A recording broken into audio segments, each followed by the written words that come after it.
I want to talk about content out there about marketing. So you got books, you got blogs, you got all these great things out there, especially today. I mean, you can pretty much get a master degree on marketing for free if you spend enough time on YouTube and reading blogs every day.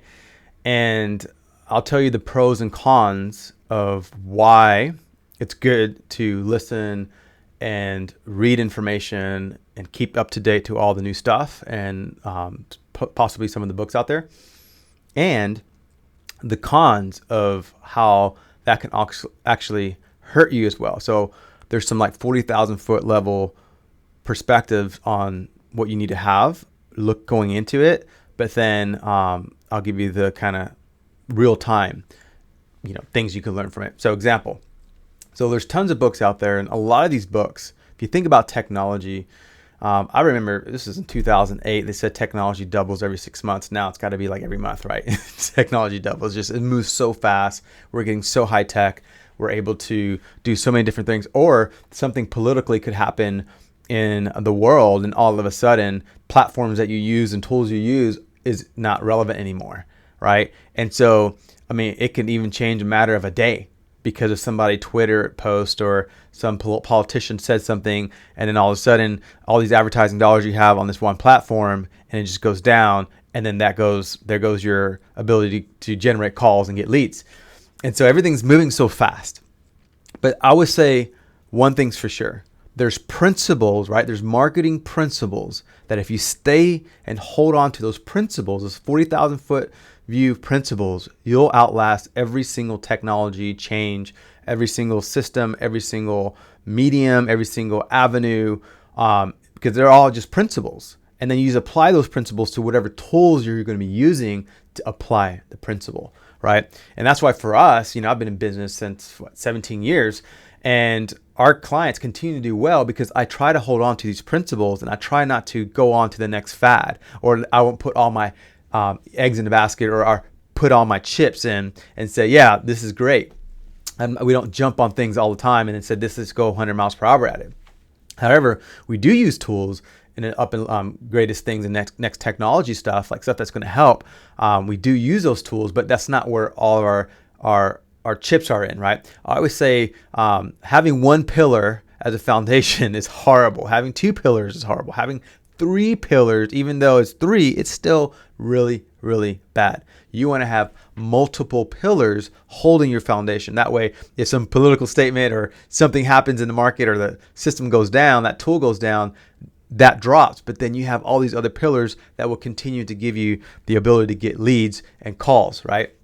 Unfortunately, a lot of companies nowadays, they try to get my clients, or not my clients, but they'll give other companies in our space, we got you leads, and it's really in one spot. It's PPC, AdWords, it's buying these leads. But as these technologies change, what happens to those leads, right? Case in point, when Google realized PPC wasn't doing really well, which is Google means PPC means pay per click. They came out with LSA, right? Local service ads.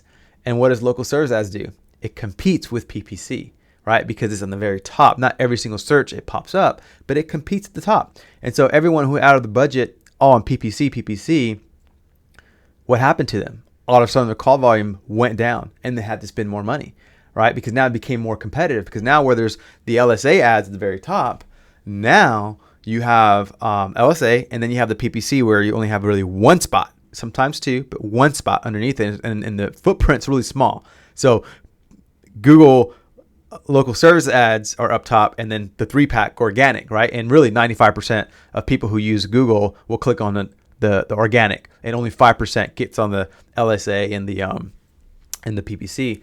And so if you have one pillar, PPC, I'm paying for my ads, it's easier. I don't have to worry with SEO, social media, engagement. I don't have to worry about all that stuff. Just give me the ads. But all of a sudden that went down. So that's the call line went down. Obviously, LSA is good. It's a great product, but it's not a lot of volume, right? And it's very high saturated, right? They say only a few people in the city can be in LSA, but now like everybody and the grandma is on there. So the lead's cheap, right? $30 a lead on average, but you're not getting a whole lot of volume. So even in that, like, oh, let's put all our money in LSA. Oh man, I put 10 grand a day to spend and they don't spend it. Well, it's because you can't spend it, right?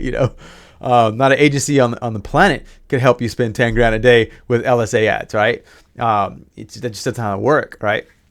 And so that's an example of trying to put have one pillar. You want to have PPC, SEO, social media campaigns, display ads, geofencing, email marketing, customer retention, knocking on doors, door hangers, whatever it is. You want to have your pillars huge, referral programs, all these things. That way, if one of them suffers, your whole company does not. So let me give you an example. Here's a principle. So I owned a coffee shop and I since sold my interest, but it's still going strong. I went from a 2,000 square feet facility to now a 4,000 square feet coffee shop. Think about that. Selling coffee, 4,000 square feet, and it's doing great. One of the top coffee shops in the DFW area in Texas. But I remember talking to a friend of mine who had a restaurant. And he said, look, Daniel, you don't want to just open up another coffee shop. Because what's going to happen is you just open that coffee shop and all of a sudden that coffee shop starts suffering, right? It's not producing. You're not being able to pay your bills. Well, then where is that money going to come from? It's got to come from the other coffee shop. Well, that coffee shop is making money, but not enough to support this one. So then you're taking money here to support the one that's not doing well. And then when now you're bleeding this one, and this one's already bleeding, to stop the bleeding here, but then now you have no revenue, no income to make, and then you ultimately will die because there's no marketing dollars, you're not making money, and you got to pour out more money or seek capital or get a loan, and it's just not going to work. What you got to do is you open up 5 coffee shops. So you go from 1 to 5. I'm like, wait, what are you talking about? 5? Are you kidding me? Yeah, that takes way more money to do that. All right. Well, here's the principle.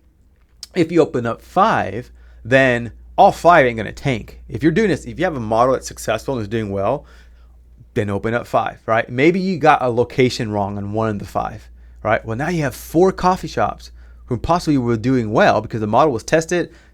Great. 4 of them doing well and will help that one that's not doing well, and then you could try to build it up and see. If not, then you can close it out and start it over. But you still have 4 coffee shops that are supporting that one that's not failing. So you can still be profitable and still help that coffee shop because you had more locations helping that location, right? So that's a principle. Well, you could apply that same principle in marketing when it comes to, if one lead source is not doing well, well, you better have other lead sources in there so it can support that lead source, right? I have a call coming in. So it's very important to understand principles versus, marketing things to do for today, right? Because that can just change tomorrow, right? It can always change. So in reading books, again, I read books. I have books back here. I don't know if you can see it, but I have some books that I read, right? And I have some books at home. And these books are great because it gives me principles and even some tools. Some tools are cool because you can learn from how they use these tools. But tools are always changing, right? It's the way you market is changing, but the principles or the tools that you use are changing, but the principles stay the same as I gave you those 2 examples. And so be careful with buying all these books. 3 ways to get more leads, or bump up, your leads by 40% if you do ABC, or if you buy my book, I'll give you blah, blah, blah. By the time you read that book, technology has just changed, or something happened politically, right? Or whatever. And then all of a sudden I'm ready to get started. And then bam, it's gone. It's like, oh my gosh, like I was about to start using that. And now, I have a client, that, because of COVID-19, just his business went to crap because he was on fire. He was about to go. He was doing good. He was 2 months in, and bam, it failed because of the economy and because of what happened with the with COVID-19, right? And so you never know what's going to happen with that stuff, right? So you better have a lot of pillars going to you when it comes to leads and getting more and more leads, right? And so read those books, read those blogs with trying to get the 40,000 foot view of what that blog's talking about, or what that book is talking about, or even what that video is talking about, right? I was listening to another guy in the space that, he claims to be this SEO genius or whatever. And I was listening to him and I was like, well, here again, he's giving his audience, all these high level things you should do, but a lot of those things won't even work for you if you don't do it right. if okay, yeah, write blogs, put blogs on your site. But how do you write blogs? What do you put on your blogs? How many keywords do you put in your blogs? What's the content you write about? How long does the blog have to be? What images you got to put in there? What do you got to say in the code to talk to Google? None of that was specified. It was just, oh, write blogs and you'll be good.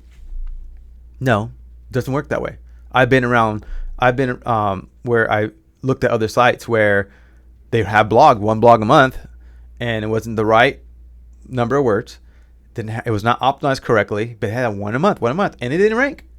So just by writing a blog or getting Sandy graduated from high school and about to go in college to write your blogs, didn't work. And I'm not saying that's wrong. If she's educated and she knows what she's doing, awesome, hire her, sweet. But just because you write blogs doesn't mean you're going to get found on Google. There's a way, there's a science, there's an art form around that, right? And so again, marketing advice, oh man, I'm going to start doing that. And then you're 6 months in, a year in, trying to do it yourself, and then you close down because you haven't got any leads, or you're like, crap, I'm so far behind. Versus if you hired the right company to do it for you, yeah, you're investing money, but at least your money is getting better used, and then you're down the line, you're not behind, you're actually getting leads, right? And so, it's worth it to invest into a company that knows what they're doing, right? Because then you are not, you're taking that marketing advice, write blogs, but you don't know how, or the consistency, all those things I talk about. So then you apply it and then you miss the mark, right? And so again, understand that these advice of how to do it yourself, those are all good content. Again, there's a lot of great content out there. I mean, you can get a master's degree on marketing and SEO and PPC and social media and engagement and reviews and everything around marketing. There's all kinds of stuff there. But do you really have time to keep up with it? Do you have time to apply it the right way, spending the time to do that? Where an ad agency they do it every day. Every day there's someone posting. Every day there's someone writing content. Every day there's someone understanding how to optimize, right? And they're just doing it like McDonald's, right? McDonald's, I mean, hate them, love them, whatever you want.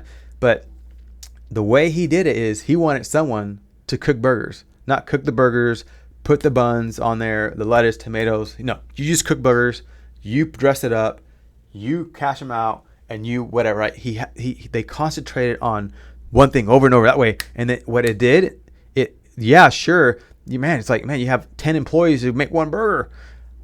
But the efficiency, the speed of which they were able to get that done, that's why they skyrocketed, because he mastered the ability to get things done fast and sell a lot more burgers than most people, because all you do is making the burger. You're just making it, flipping it, done. All right, person, next.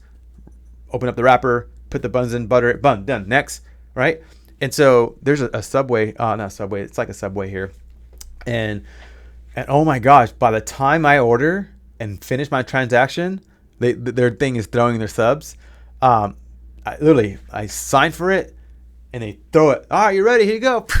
I got it. And there's like 6 people right there in a span of like 10 feet. And it's just, they just have their system.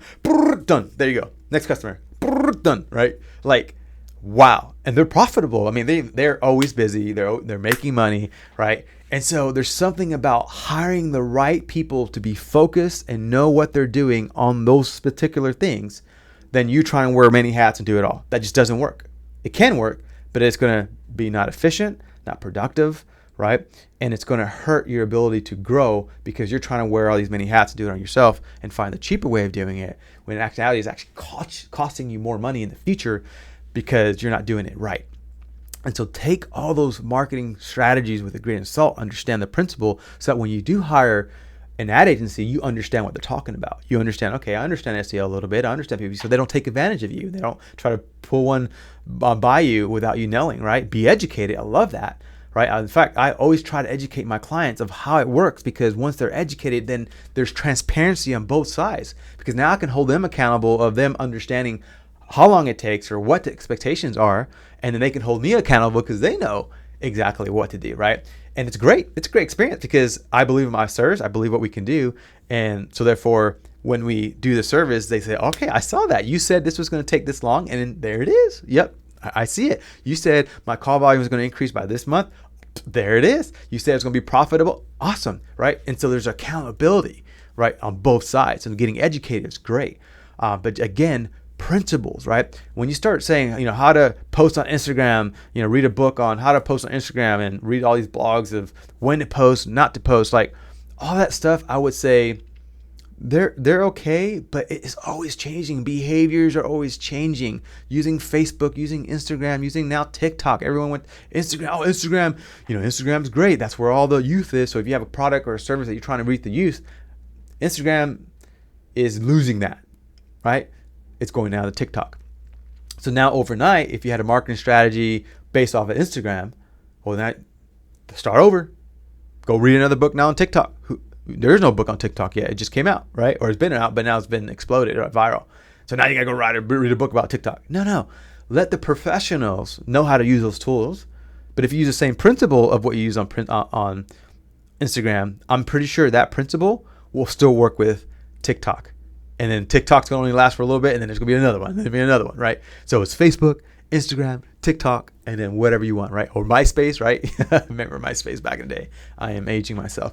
And so be careful with trying to wrap and do things that are based off of tools that you use for marketing, that you start applying these tools and putting all your efforts and marketing strategy based off of using tools versus principles. Use the principles, the tools can change. So be scalable, be able to move and be flow of quarter to quarter. Hey, how did this quarter go? How did PPC do? How did TikTok do? Or Facebook or Instagram? Like, things are changing. Weather, like in Texas right now, Dallas Fort Worth, there's a storm, right? So all of a sudden, my plumbers got from 100, 150 calls a day to 1,800 calls, right? And it's insane.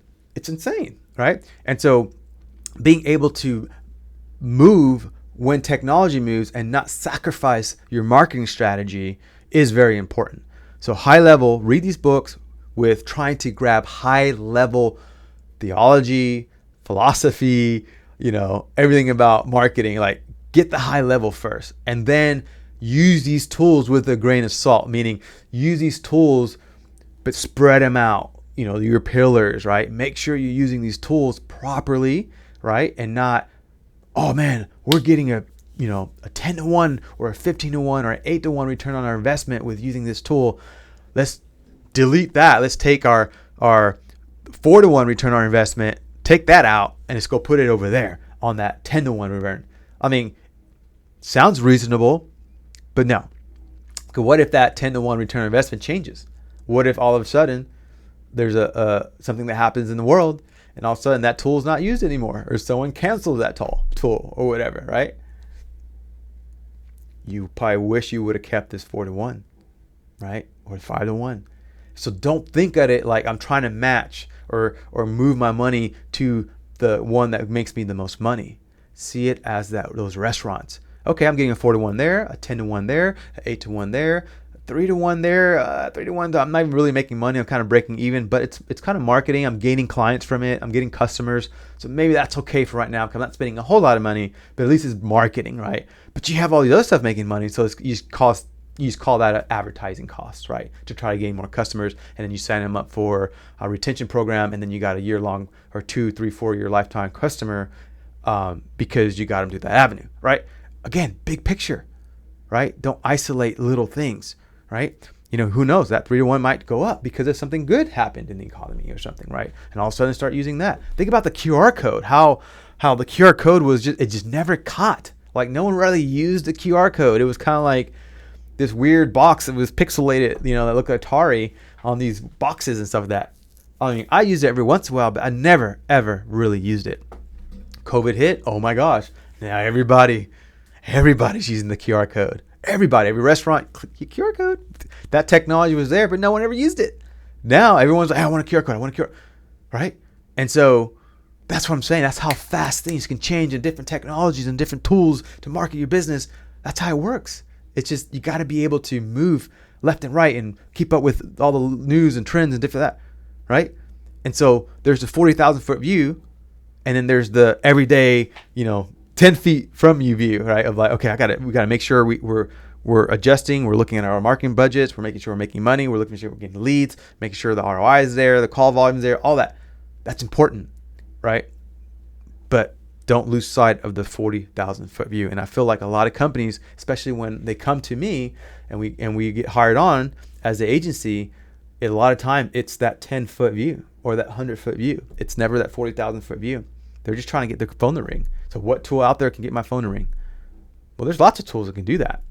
But a well-rounded marketing strategy, let me show you that, right? Because sure, putting all your money in PPC can help you right now in the short term, but long term, it's not going to help you. It's not going to make you grow. It can help you grow right now for a 1-truck operation, 2-truck operation, but when you get to 5 trucks, 10 trucks, or your business grows and grows, whatever it is, I was thinking home service contracting, then it's, okay, so then your marketing budget turns from $5,000 a month to $30,000 a month to keep those guys busy, to $50,000 a month to keep those guys busy, right? And so why not take that $30,000 and spread it to all these pillars, giving you, so therefore if PPC goes away or LSA goes away or whatever, then you still have all these pillars and all your money is just not one thing, right? So $30,000 a month budget, $10,000, $5,000, whatever, all of a sudden you guys are not busy anymore because that technology changed. And so be careful with these seminars and these conferences and these books. A lot of time these books are outdated before they even hit the press because tools are just changing, behaviors are changing, right? The way people used to buy is changing now. Look at that. The way people used to buy now. Everyone's online, right? Your brick and mortar store, forget about it. Macy's is closing all kinds of stores, right? It's very, very important not to base your marketing strategy off of tools and base it off of principles. And then how you apply those principles is the tools that you use. So I hope that helped you.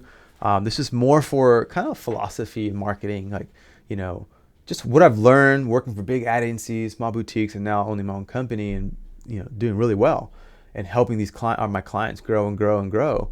I feel like it's important to have that mindset because then you're not in survivor mode. You're not just trying to figure out, you're not defensive, right? You're an offensive play where you know exactly what you're doing, when you're going to do it, when you're going to shoot the shot, when you're going to make the play versus, okay, what am I going to do? My TikTok, Instagram, Yelp, Home Advisor, PPC, we're just reactive and defensive. There's going to be some of that reactive and defensive-ness, going on, but it shouldn't be your main strategy, right? There's going to be some cultural things that we're going to be able to piggyback on and post and advertise and add to our service. But for the most part, that's not your main focus, right? So I hope this video has helped you out on understanding marketing as far as a 40,000 foot view and how to have find a company that will give you a solid marketing strategy based off the whole thing, right? Not just one service. Oh, you want PPC? Okay, we got that for you.